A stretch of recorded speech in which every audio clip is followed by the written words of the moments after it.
नमस्कार, मैं मिनाली तायल आप सभी का स्वागत करती हूँ हमारे YouTube channel everything for exam. यहाँ हम आपके लिए लेकर आए एक टेक्निकल सब्जेक्ट की एमसीक्यू सीरीज। जैसे कि आपने हमारी पहली वीडियो में देखा होगा कि राजस्थान विद्युत विभाग भर्ती में एएनजेएन की पोस्ट के लिए जो electronics communication electronics instrumentation control का जो टेक्निकल सब्जेक्ट है जिसका वेटेज 60% है उसको यहाँ हम एमसीक्यू पैटर्न पे कवर करने वाले हैं।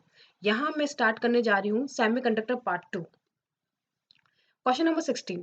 At absolute zero temperature, which level is above the Fermi energy level in the case of donor? अगर हम एब्सोल्यूट जीरो टेम्परेचर की बात कर रहे हैं तो फर्मी लेवल के ऊपर अगर हमने डोनर इम्प्योरिटी डाली है तो फर्मी एनर्जी लेवल के ऊपर कौन सा बैंड होगा? तो इसका आंसर होगा C, conduction band. At zero kelvin temperature क्या होगा? अगर हम जीरो केल्विन की बात कर रहे हैं तो हमारा एक्सप्रेशन क्या होगा? डोनर एक्सप्रेशन क्या होती है? 2 NT एक्सप्रेशन माइनस ईडी जो डोनर इम्प्योरिटी का लेवल है माइनस EF जो हमारा इंट्रिंसिक फर्मी लेवल है डिवाइडेड बाय केटी। अगर हम जीरो टेम्परेचर की बात करेंगे तो केटी हमारा जीरो हो जाएगा, तो ई टू द पावर ये पूरा क्या हो जाएगा? Minus infinity. तो e to the power minus infinity expression क्या होगा? जीरो। तो इस केस में हमारा EF ग्रेटर देन ED होगा, तो कंडक्शन बैंड ही होगा सिर्फ हमारा किसके ऊपर? फर्मी एनर्जी लेवल के ऊपर। तो जीरो केल्विन पे जीरो टेम्परेचर पे अगर हम बात करें एब्सोल्यूट जीरो पे तो फर्मी लेवल के ऊपर सिर्फ हमारा क्या होगा? कंडक्शन बैंड होगा। Next question, calculate the number of electron in the number of holes are 15 into 10⁻10। अगर हमको होल्स की कंसंट्रेशन दे रखी होल्स के नंबर दे रखे हैं 15 इंटू 10⁻10 तो हम इलेक्ट्रॉन्स के नंबर कैसे जानेंगे? आपको पता है मास एक्शन लॉ क्या कहता है? N p equals to n i square. तो एन क्या हमारा? होल्स इलेक्ट्रॉन्स कितने होल्स कितने इक्वल्स टू इंट्रिंसिक कंसंट्रेशन कितनी है उसका स्क्वायर। तो हमको यहाँ पे होल्स का नंबर दे रखा है 15 इंटू 10⁻10, तो n into p equals to n i square. तो 1.5 इंटू 1.5 10⁻10 हमने लास्ट लेक्चर में निकाला था कि इंट्रिंसिक कंसंट्रेशन कैसे निकालते हैं हम सिलिकॉन की। इस फॉर्मूले को पुट जब हम करेंगे तो हमारी n की वैल्यू आ जाएगी 1.5 into 10⁻9 electrons. NP equals to n i square फॉर्मूले से हम ये क्वेश्चन को पूरा सॉल्व कर सकते हैं, तो आंसर हमारा क्या होगा? सी हमारा करेक्ट होगा। 18. Identify the correct condition for the semiconductor to be electrically neutral. Electrically neutral condition वो होती है जिसमें पॉजिटिव चार्ज इक्वल्स टू क्या हो? नेगेटिव चार्ज हो। तो पॉजिटिव क्या होगा? ऑप्शन ए इसमें हमारा क्या होगा? सही। एन डी क्या है हमारा?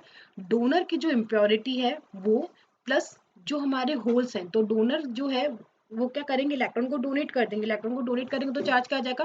होल मतलब पॉजिटिव आ जाएगा। पी हमारा क्या है? पॉजिटिव। तो ये पूरा साइड क्या है हमारा? Positive equals to negative side. Negative side क्या है? एक्सेप्टर। एक्सेप्टर आयंस क्या करेंगे? जो एक्सेस इलेक्ट्रॉन है उनको एक्सेस एक एक्सेप्ट करेगा। एन क्या है हमारे? इलेक्ट्रॉन। तो ये दोनों क्या है? नेगेटिव। तो positive equals to negative charge equals to satisfy the electrical neutrality. 19.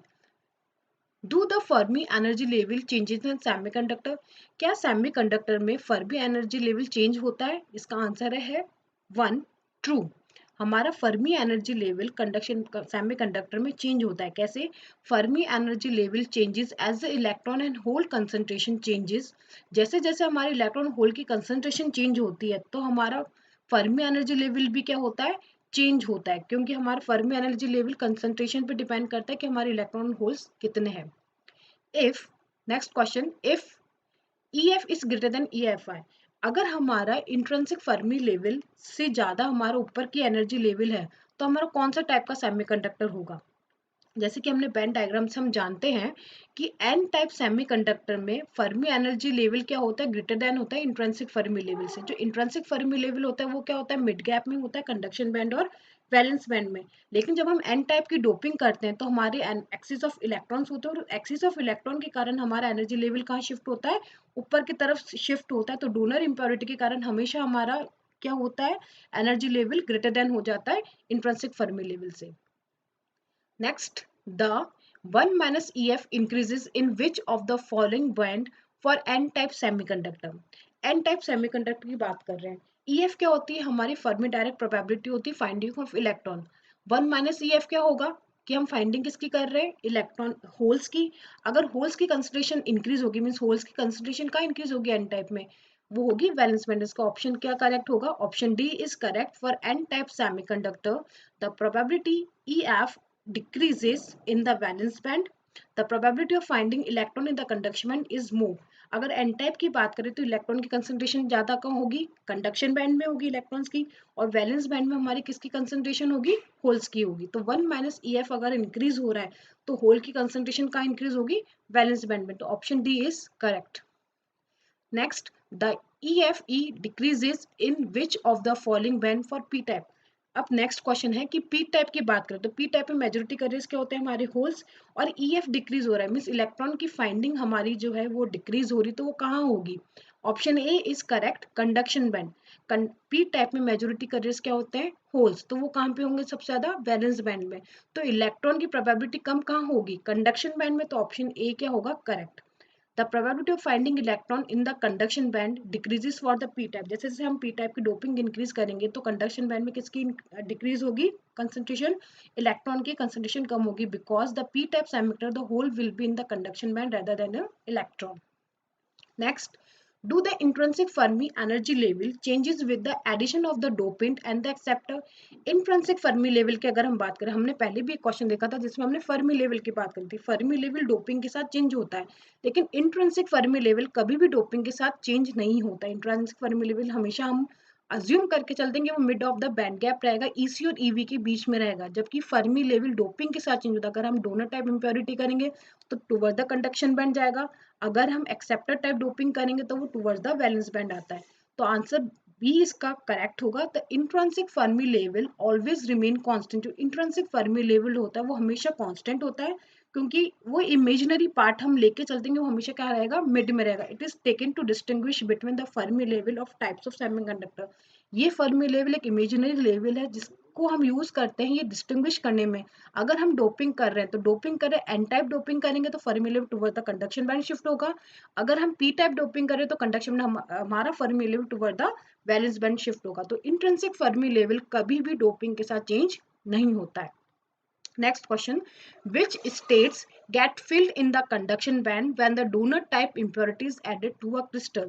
हमारी कौन सी स्टेट कंडक्शन बैंड में फिल होती है जब हम डोनर टाइप इम्प्योरिटी करते हैं? तो option B is correct, and D. When the donor type impurity is added to a crystal, ND state get filled because of its highest energy level। जो donor energy level होता है वो energy किससे fill हो जाती है, electron से fill हो जाती है। Next, when the temperature of either n type or p type increases determine the movement of position of the Fermi level। अगर मैं टेम्परेचर इंक्रीज कर रही हूँ और मैंने सेमीकंडक्टर ले रखा है, एक एन टाइप है और एक पी टाइप है, तो मेरा फर्मी लेवल कहाँ शिफ्ट होगा।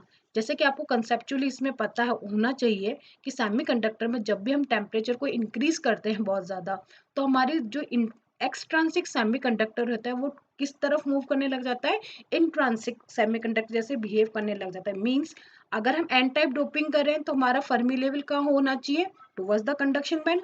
पी टाइप डोपिंग करें तो हमारा फर्मी लेवल कहाँ होना चाहिए, टुवर्ड्स द वैलेंस बैंड। लेकिन जब हम टेम्परेचर इंक्रीज करते हैं तो दोनों बैंड किस तरफ मूव करते हैं, टुवर्ड द सेंटर। मीन्स वो इंट्रिंसिक फर्मी लेवल की तरफ क्या करते हैं, मूव करने लग जाते हैं। तो हमारा ऑप्शन सी क्या होगा, करेक्ट होगा। whenever temperature increases the Fermi energy level tend to move at the center of the energy gap। तो हमारा एक्सट्रांसिक सेमीकंडक्टर इनट्रांसिक सेमीकंडक्टर की तरफ मूव करता है, मीन्स हमारा एनर्जी लेवल जो इस अलग अलग पार्ट्स में स्प्लिट होता है वो टुवर्ड्स द सेंटर मूव करता है। Next, it is true when the temperature rises the electron in the conduction band becomes greater than the donor atom। क्या ये सही है कि जब हम टेम्परेचर राइज करते हैं तो इलेक्ट्रॉन ज्यादा हो जाता है conduction band greater than the donor atom? Yes, it is true, because when the temperature increases there is an increase in the electron hole pair। जैसे जैसे हम टेम्परेचर को इंक्रीज करते हैं तो इलेक्ट्रॉन होल पेयर हमारे इंक्रीज होते हैं, and all the donor atom, जितने भी हमारे डोनर एटम्स के हमने इम्प्योरिटी डाली वो सारे क्या हो जाते हैं, आयोनाइज्ड हो जाते हैं। So now the thermally generated electron will be greater than the donor atom. तो इस कंडीशन में जब हम टेम्परेचर इंक्रीज करते हैं, इलेक्ट्रॉन होल पेयर इंक्रीज होने के कारण सारे डोनर एटम आयोनाइज्ड होने के कारण हमारे इलेक्ट्रॉन की कंसंट्रेशन क्या हो जाती है, ज्यादा हो जाती है। Next, which of the following expression represent the Fermi probability function? इनमें से कौन सा फंक्शन है जो फर्मी प्रोबेबिलिटी फंक्शन को शो करता है? फर्मी प्रोबेबिलिटी फंक्शन क्या होता है हमारा, it is the correct formula to represent Fermi probability function. ये हमारे फर्मी प्रोबेबिलिटी फंक्शन है। फर्मी प्रोबेबिलिटी क्या होता है, फाइंडिंग ऑफ इलेक्ट्रॉन्स को बताता है। अगर हम ई एफ फर्मी एनर्जी के लेवल से एनर्जी कम है तो हमारी प्रोबेबिलिटी फाइंडिंग इलेक्ट्रॉन क्या होगी 1, और अबव द फर्मी लेवल अगर हम जाते हैं तो हमारी प्रोबेबिलिटी फाइंडिंग क्या हो जाएगी, रिड्यूस हो जाती है, 0 हो जाती है। और जैसे जैसे हम टेम्परेचर को इंक्रीज करते हैं तो हमारी इलेक्ट्रॉन की फाइंडिंग क्या होती है, इंक्रीज होती है। इसका फॉर्मूला होता है 1/E-EF डिवाइडेड बाय KT। अगर हम इसको इनवर्स फॉर्म में लिखेंगे तो फॉर्मूला क्या होगा, expression -EF-E divided by KT। तो हमारा सही फॉर्मूला क्या है, it is a correct formula for the Fermi probability function, option B is correct. Next, what is the SI unit of electron diffusion constant. Electron diffusion constant क्या होता है हमारा, electron diffusion constant का formula होता है J equals to E, D हमारा diffusion constant होता है, dN/dx हमारी rate of change of ion concentration होती है, जो इलेक्ट्रॉन्स की कंसंट्रेशन उसको कितना चेंज हो रहा है डिस्टेंस के साथ। तो इसकी जब हम यूनिट्स रखते हैं, चार्ज E हमारा चार्ज है, D हमारा डिफ्यूजन कांस्टेंट, हमको वैल्यूज की निकालनी है, dN हमारा rate of change of concentration होता है विथ डिस्टेंस। तो इस सबकी वैल्यूज रखने के बाद हमारा फॉर्मूला क्या आता है, इसकी यूनिट्स आती है मीटर स्क्वायर पर second. Next, calculate the diffusion current density when the concentration of electron varies from, हमको क्या निकालना है, डिफ्यूजन करंट डेंसिटी निकालनी, डीएन की वैल्यू निकालनी जब हमारा कंसंट्रेशन चेंज हो रहा है 1 × 10⁻10 से 7 × 10⁻17 centimetre inverse cube over distance. कितने डिस्टेंस पे निकालनी, कितने डिस्टेंस ट्रेवल कर रहा है, 0.01, और डिफ्यूजन कांस्टेंट की वैल्यू दे रखी है 22.5 सेंटीमीटर स्क्वायर पर सेकंड। तो हम फॉर्मूले में पुट करेंगे J equals to E D dN/dx। J की वैल्यू हमको निकालनी है, E हमारा चार्ज होता है, उसकी वैल्यू होती है 1.6 × 10⁻−19, D की वैल्यू हमको दे रखी है 225, हमने यहाँ पुट कर दी, dN/dx। dN में जितना चेंज हो रहा हमारी इलेक्ट्रॉन की कंसंट्रेशन में 1 × 10⁻18 से 7 से लेकर 7 × 10⁻17, तो इस दोनों को हम माइनस करेंगे, 1 × 10⁻18 से 7 × 10⁻17 डिवाइडेड कितने डिस्टेंस पर है, dx की वैल्यू कितनी है 0.01। जब हम इन सारी चीजों को फॉर्मूले में पुट करेंगे तो हमारी वैल्यू कितनी आएगी, 108 एम्पीयर पर सेंटीमीटर स्क्वायर। तो प्लीज आप हमारी वीडियो को जरूर देखें, हमारे साथ बने रहें। हम यहाँ पे आपके साथ रोज लेकर आएंगे एमसीक्यू की सीरीज, उसको सॉल्व करिए और आप आरवीएनएल की प्रिपरेशन करते रहें।